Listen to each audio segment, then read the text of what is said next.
एक चिड़िया होती है, उसके 3 बच्चे होते हैं। वो सब एक समुद्र के किनारे खेल रहे होते हैं। तो क्या होता है, समुद्र की लहरें बहुत ज़्यादा तेज़ हो जाती हैं और देखते ही देखते चिड़िया के जो तीनों बच्चे थे, वो समुद्र की लहरों में बह जाते हैं। अब चिड़िया इस दृश्य को देखकर एकदम से सुन्न हो जाती है, उसको ये समझ में नहीं आता मैं किस बच्चे को बचाऊँ? क्योंकि बच्चे बहुत छोटे थे।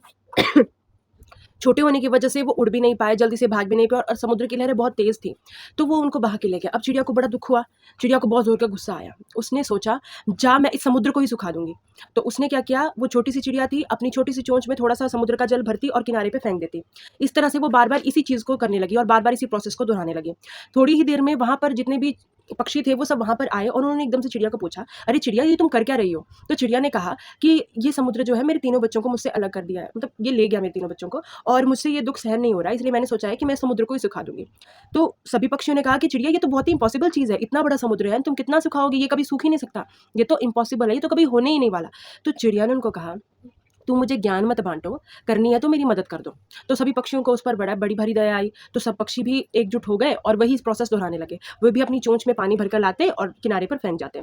अब थोड़े टाइम बाद गरुड़ जी को एकदम से अपने परिकर की याद आई कि कहाँ मेरे दोस्त हैं, कहाँ मेरे पक्षी हैं, मेरे परिकर कहाँ हैं? तो जैसे उन्हें पता चला कि वो समुद्र के किनारे सारे जल को सुखाने में लगे हुए हैं, तो वो एकदम से वहाँ गए और पूछने लगे कि ये सब क्यों कर रहे हो? तो उन्होंने सारा वृत्तांत कह सुनाया और उसके बाद गरुड़ जी ने भी एक ही बात बोली कि समुद्र तो बहुत विशालकाय होता है, बहुत बड़ा होता है, इसको सिखाना तो नामुमकिन के बराबर है, तो ऐसा तो हो ही नहीं सकता। तो सभी पक्षी वहाँ पर इकट्ठे हुए और उन्होंने हाथ जोड़ के कहा, हे गरुड़ भगवान जी, या तो आप हमारी मदद कर लीजिए, प्लीज़, पर ये ज्ञान मत बाँटिए। तो ऐसे में गरुड़ जी को दया आ गई। उन्होंने कहा, इनकी मदद मैं नहीं करूँगा तो और कौन करेगा? तो गरुड़ भगवान भी उनकी तरह ही सारे प्रोसेस को दोहराने लगे। वो भी समुद्र को सुखाने के लिए उनकी मदद करने लगे।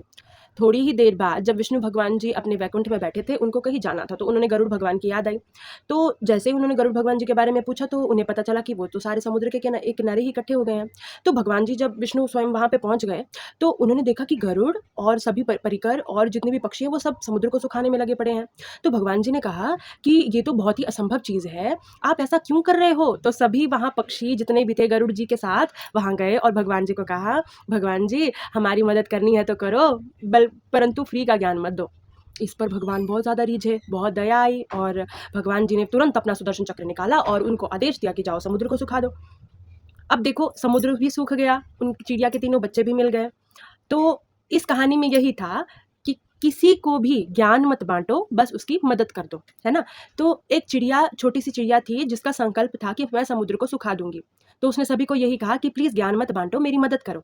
ऐसे ही सभी ने उसकी मदद करी, तो देखो उसके छोटे से संकल्प को एक सिद्धि प्राप्त हो गई, वो सच में हो गया और उसे अपने बच्चे भी मिल गए। इसीलिए इसी के साथ राधा रमण की लाल की जय, जय गौ श्री राधा रमण।